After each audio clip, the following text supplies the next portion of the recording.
Madame, mademoiselle, monsieur, bienvenue à Metro News. Voici les principaux titres qui seront développés aujourd'hui. Au moins 2 personnes ont trouvé la mort le week-end dernier dans le département du Sud suite aux inondations provoquées par des pluies diluviennes qui se sont abattues sur le pays depuis plusieurs jours. Le Premier ministre Jacques-Guy Lafontant, accompagné de plusieurs de ses ministres, s'est rendu ce lundi dans le département du Sud afin d'évaluer les dégâts causés par les intempéries. Le chef du gouvernement promet de venir en aide aux sinistrés. Après avoir annoncé en un premier temps qu'il plaiderait non coupable, le sénateur élu de la Grand'Anse Guy Philippe a décidé de plaider coupable ce lundi par devant un tribunal fédéral de Miami en Floride.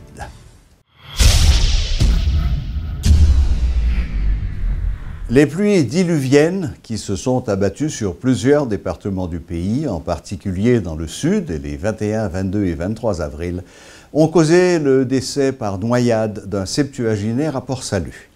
Un jeune homme de 19 ans est également mort noyé à Campérin en tentant de traverser à moto la rivière du Sud en crue.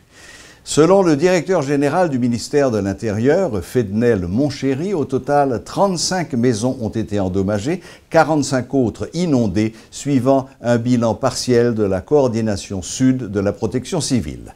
Les communes principalement touchées sont Les Cailles, Port-Salut, Tiburon, Roche-à-Bateau, Cavaillon, Les Anglais, Maniche, Chardonnières, Arniquet, Torbec, Saint-Jean-du-Sud, Campérin, Chantal et Saint-Louis-du-Sud, où plusieurs plantations ont été détruites. Premier élément du bilan, côté que la pluie a tombé sur tout le département, et le bilan nous gagne là, il fait un état de dégâts dans les 18 communes.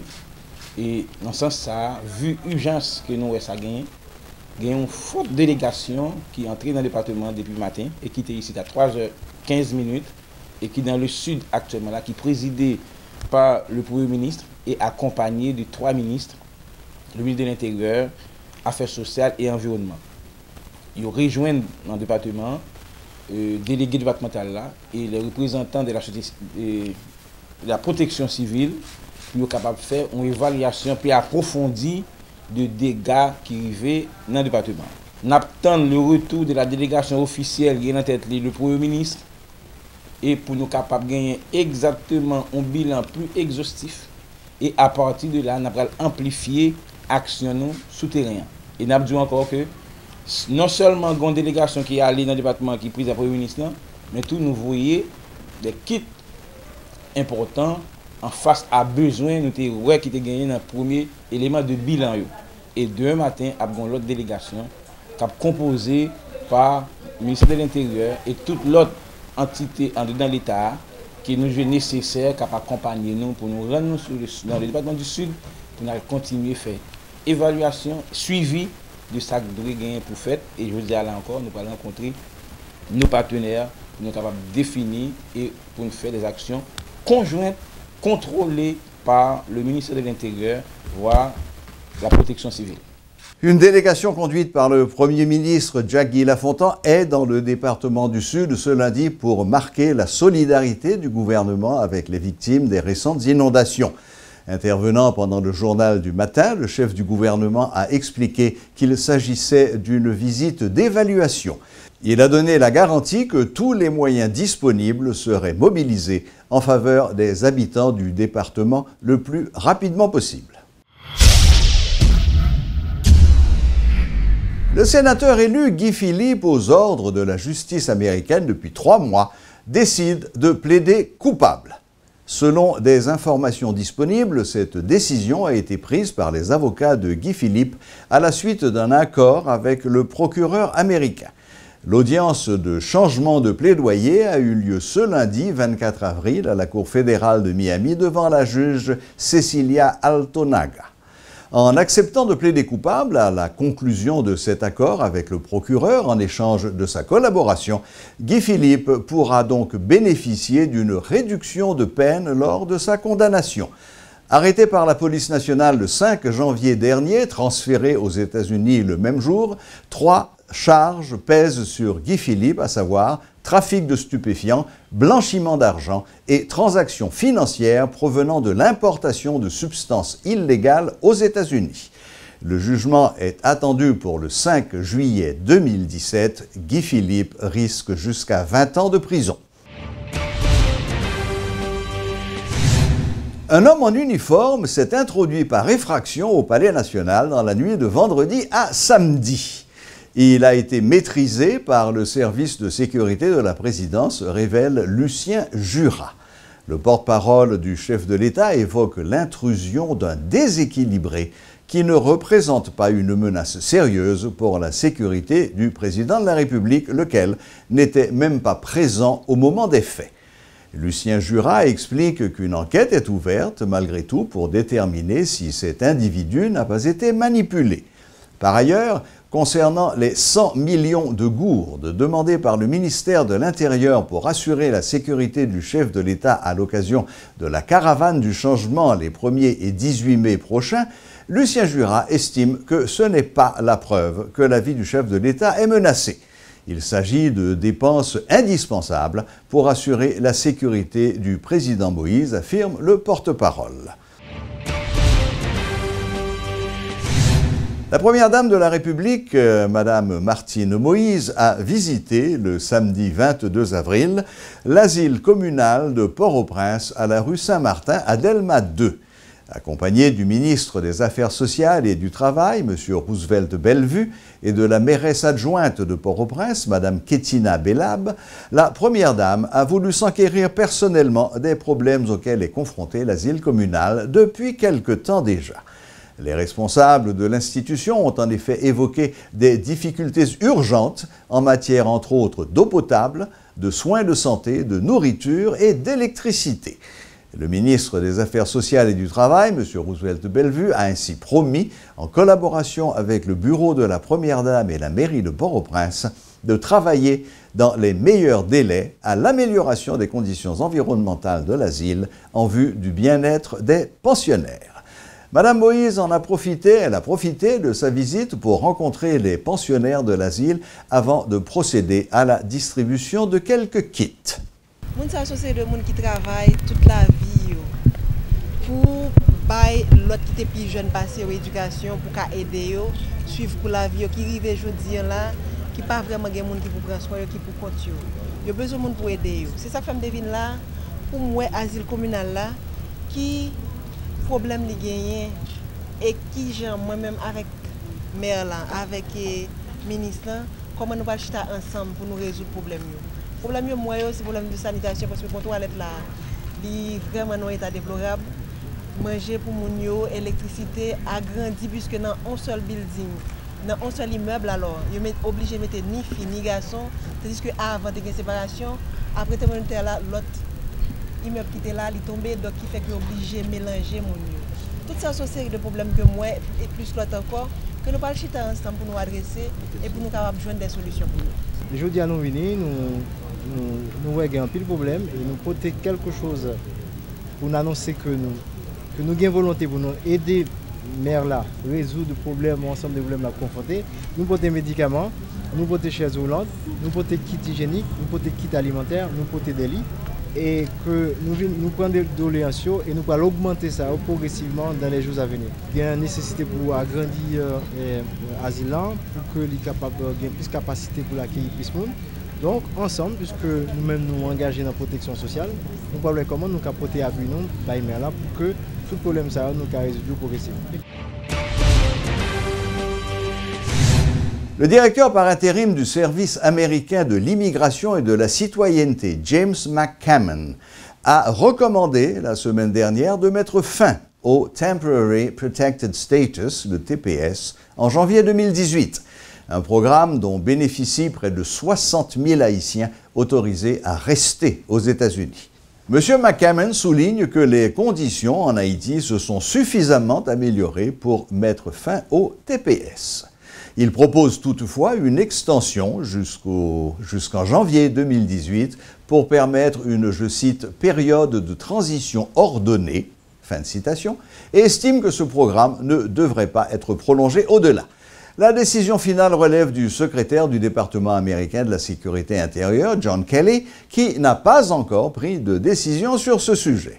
En réaction, l'avocat Eugène Ariol, qui milite aux États-Unis, s'est montré très préoccupé par rapport à cette situation et annonce qu'il va entreprendre des actions afin d'empêcher une éventuelle déportation des bénéficiaires du TPS.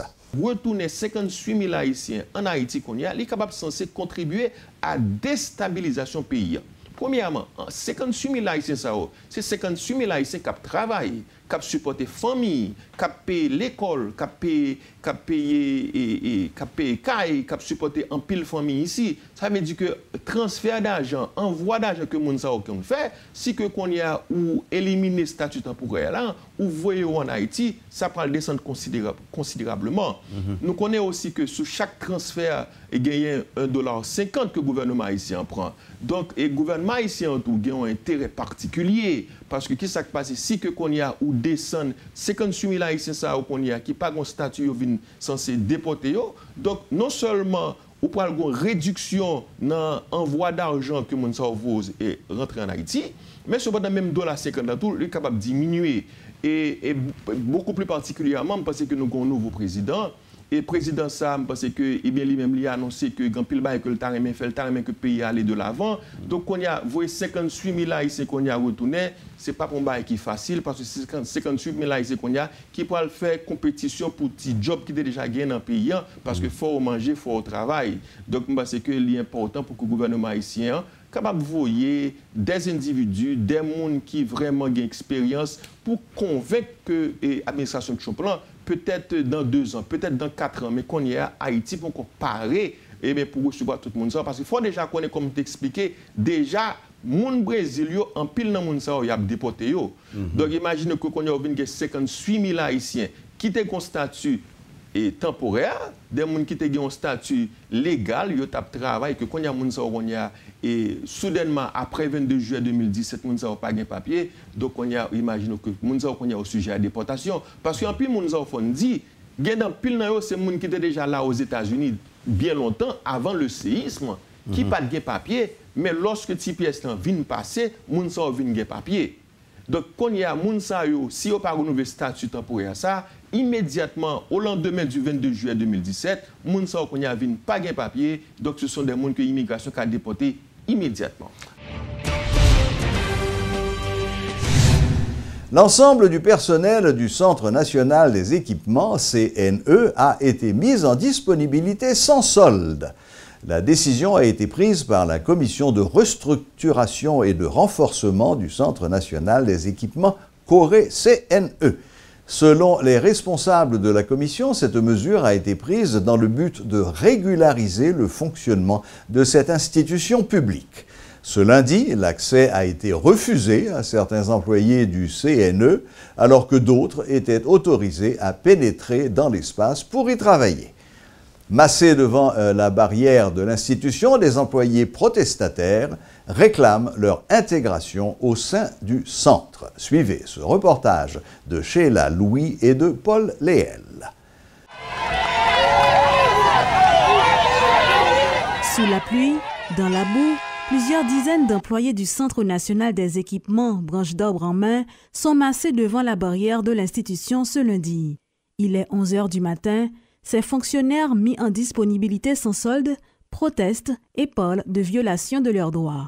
Matin, nous paraît, nous venons travailler. Nous signons, nous travaillons, nous commençons à travailler, la police paraît shooter, nous mettons dehors. Tant que des vagabonds, tant que les gens prennent un volet, ils ont même dit que ils recevoir l'ordre au niveau de l'État. Mais pour qui ça ne fait, ils n'ont pas connu dehors. Révoltés, frustrés, choqués, les protestataires ne mâchent pas leurs mots pour critiquer cette décision prise par la commission de restructuration et de renforcement du CNE. Ces employés n'en démordent pas et continuent de réclamer de meilleures conditions de travail. Nous demandons augmentation sous salaire de base, nous demandons augmentation per diem, les nominations, nous demandons un directeur général et nous besoin CNE, retourner CNE LTEA. En réaction, les 3 membres de la commission affirment avoir pris cette mesure de concert avec la justice suite aux perturbations enregistrées au cours de la journée du vendredi 21 avril dernier où le syndicat du CNE avait entamé un mouvement de protestation. Si l'ensemble des employés ne peut pas avoir accès à l'enceinte de l'institution, d'autres par contre sont autorisés à y entrer pour travailler, explique Quinton Louis, membre de cette structure.